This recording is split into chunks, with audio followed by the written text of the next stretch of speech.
pleasure to take part in this presentation, this conference. It's also a pleasure to e-meet and virtually meet some of my former professors, colleagues, and friends. It's always a pleasure to work with you guys. And without further ado, we're going to talk about perspectives from Algeria and the United States, media and news literacy of pre-service teachers. The main focus of this conversation or presentation is to really look at how students from the US and Algeria, pre-service teachers, look at news, their practices, what they think about social media, news dissemination, if there's any process of news investigation and fact checking. All of those we're going to hear about and learn about forward. A little bit about myself. So I got a background in linguistics, management, marketing. It's a little bit multidisciplinary, and I got a PhD in privacy, literacy, and policy. Several publications, books edited, publications including this research being published before, being board of editors in English in Texas, ISM journal, other journals as well. I co-founded a diversity Education Institute, which is a nonprofit. We work mainly in Africa, specifically in Kenya and Tanzania. 4 times winner of innovation grants, directed to Algeria as well, and a former Fulbright scholar. So when we talk about media and we trace media history and we trace media all the way back, it really is rooted in Africa, and it's rooted in the very first forms of communication of media was the drums, the African drums. They used to talk, the way the drums were hit, they configure, they also transmit different messages, from a funeral to an alert about an enemy approaching to an urgent gathering of the community and so on. However, from all that, from that age to now, we came with a huge leap forward with technology, and it's actually a revolution, especially in the 1900s. No, in the early 2000s, end of 1900s, where it was the shift from Web 1.0 to Web 2.0. It used to be web before, web design and digital media before was a non-participatory. Today it is people can participate, create media, mix, remix. That's mainly the marker, the shift from 1.0 to 2. With that said, with all the huge media and amount of information out there, we do need some media literacy, right? Media literacy education. We mean by that being able to access, evaluate, synthesize, criticize, produce, and share, meaningful media. Being able to access media, being able to analyze it, being able to critically analyze it is a long journey. It takes time, it takes practice, it takes dialogue.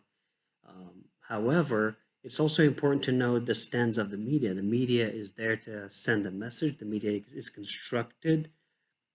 The media has a unique support and platform and way of conveying and persuasion. The media has interests, whether it's money, political interests, influence.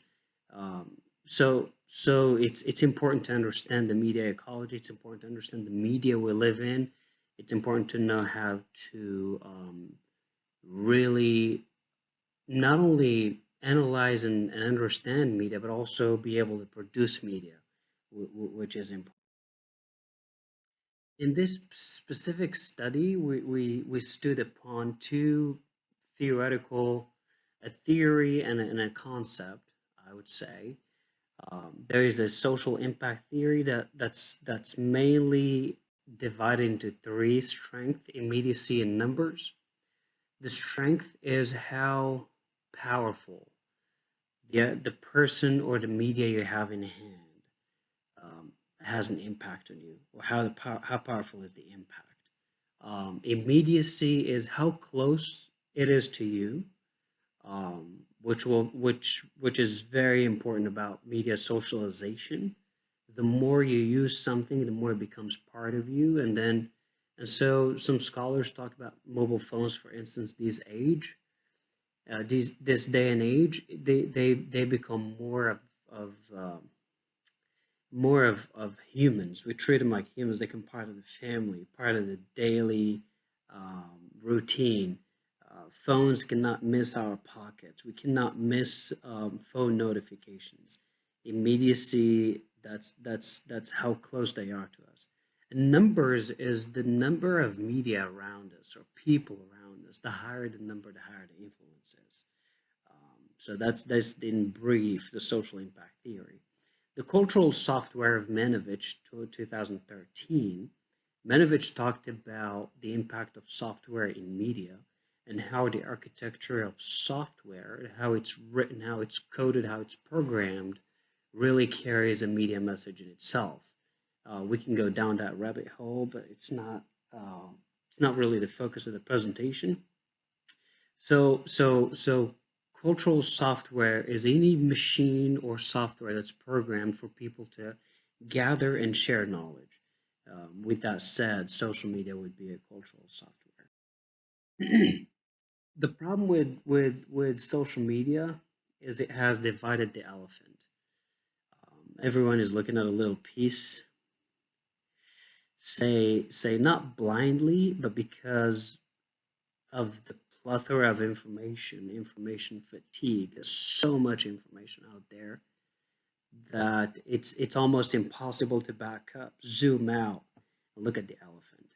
And that's why there's so much mismatch, there's so much misinformation, there's so much what we call information fatigue, waiting for someone else to tell us what it is and just get away with it. It's because of that. It's because the overwhelming amount of information.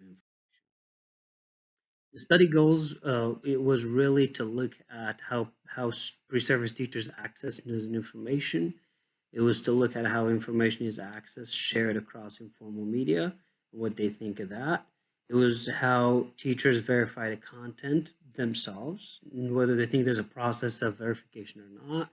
It's also to determine the perceptions and practices of future teachers support the need for implementing media literacy. It's whether to know students and teachers or pre-service teachers understand and really see the benefit of including media literacy in curriculum. We had 124 U.S. students divided into whites, Hispanics, Black African Americans, Asians, and biracials, mainly whites, with 75 students out of 124. Algerian population was more so homogeneous, and we had 144. We did run, it was a survey of two parts. It was a yes and no part, and it was an open-ended question part. Yes and no, we used QDA minor, we used frequency analysis. It was a descriptive study, and so we looked at the sources of news between the two groups before we move on to understanding how they process news and what they think of that, and all the previous questions. As you can see, TV remains the king of information. And then as you go down in frequency, their differences come to the surface. Algerians are still with newspapers, blogs, and websites, while Americans are more with Facebook, blogs, and websites. It does make sense because of the internet penetration and the high bandwidth, but I would still think that Algerians quite enough, a good number use social media. you got to remember this study took place in 2017. So Algerian students, they feel how they verify news. Feeling sourcing is an important concept that I'm creating, and I'll explain it later towards the end. But 84% go 84 people or 84 students go through generic news verification, which is generic news verification is not a it's not a verification that's processed or there aren't any steps in it. It's not clear. Generic could be comparing it, could be let's Google it, could be things like that. Opinions on social media, they think it's majority thinks it manipulates. It's a place for rumors, spreading propaganda, fake news, which is quite positive. Pre-service teachers are awake. They know that there is so much information that's not reliable. Social media, they know so much propaganda, and it's really important to grasp the fact that they make a difference between propaganda and news and rumors. To them, news, it should inform, right? And then it can be true or false. There's that fallibility concept, which is good, that they doubt the news that they come across. It was quite for American students. They think news is violent and depressing. They think news needs to be about the current world situation, what's happening around them. The way they verify news, most of them do not verify news. They just give up because, like I said, there's so much. Feeling sourcing is another important factor that was present in there. Comparing the sources or Googling it, it's obviously something common among the two groups. Their opinion on social media is majority think social media is opinionated and exaggerates news. A good number of them think that it's incomplete and biased news, which is also quite positive. Key findings. I think we don't have time to go through all the findings and the juice of the research, but I got some really good quotes that summarize more or less the student's position. For the Algerian students, some students said that they would check different resources, especially when the news is sensitive. So for them to check news, it's got to be sensitive. There's some condition for them to start looking at the news, whether it's important or not, depending how important it is to them. They check whether the exact information could be found in other websites. Another student said to see if people are talking about it. These are some of the ideas, but there isn't a systemic way to verify news. 78 participants consider news as social media as a nest for propaganda, fake news, and rumors. Social media wrongly used, people share false information. The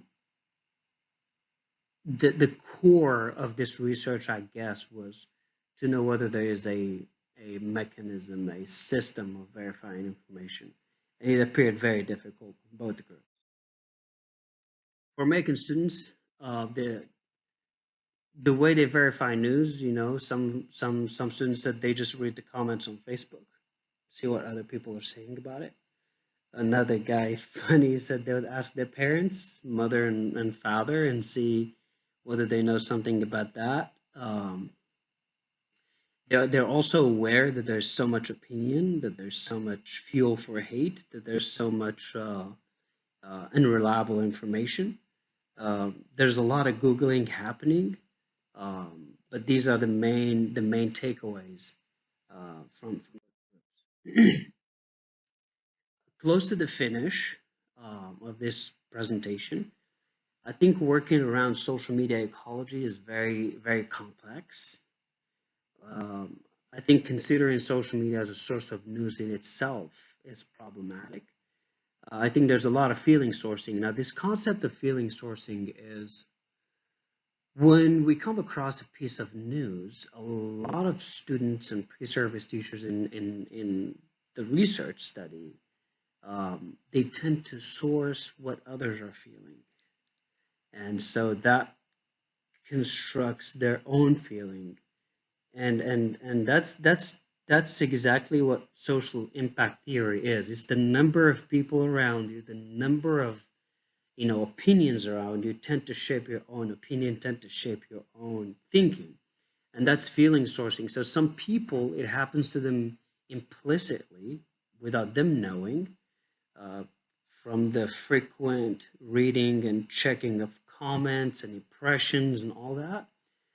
Others do it on purpose, use the comments and use what other people are saying about it, the conversations, discussions, to actually source a feeling and then turn that feeling into a fact or a reality or a way to verify the news. However, there is an ecology that orbits around the individual when it comes to social media. There's friends and family. There is the verification of authenticity issue. There's the information overload. There's other people or users' comments. There's social media algorithm, which is the software architecture as we talked about before. There's social media politics and economics. Social media in itself, the institution has interests in politics, interests, monetary interests, and other things. There's the dilemma, is trust a priority? Is it trust that's a priority? Or it's information sharing as is a priority? Or finding the truth is a priority? Or entertainment is a priority? And again, it goes back to the existential question, whether we trust social media or not. But I guess the key point in the key discussion or implication from this study is that critical thinking takes time. It's a journey. It takes time. It needs openness. It needs dialogue. But it's a progressive process, right? Back in the days, news used to have gatekeepers, journalists. Today everybody has his or her own gate, and they keep their own gates, and that's a problem because a lot of people don't know how to sift through news. A lot of people would come to you and tell you things, and they go, "Oh, I saw it on Facebook, right? I saw it on Instagram, saw it on social media." A lot of people equate seeing things on social media with reality, with truth, with facts, which is another problem. There's got to be some awareness about gobbling raw information, and being aware of that is knowing the problem is half of the journey, and that could lead to serious steps into understanding the media, understanding the news, and understanding information. There is a huge need in Algeria as well as the U.S.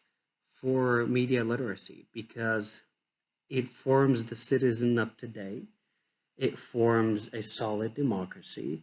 It increases civic engagement, and it also produces citizens that are very active and not proactive. And feeling sourcing, I guess it's important to feel what others are thinking about the news, but there is a silver lining right there that someone needs to be careful to turn those feelings into an acceptance of the information as is without further thinking it. With that said, I do appreciate the extension of participating in this conference. Would wish for it to be face-to-face, but certainly for sure in the future. I do thank you for your attention. I do apologize if I missed anything, the time crunch, and wish I were there to take some Q&A and discussion. I hope this will serve as a building block into a curriculum that's solid in promoting media and news literacy, and I'll be more than happy to collaborate with that. Thank you so much.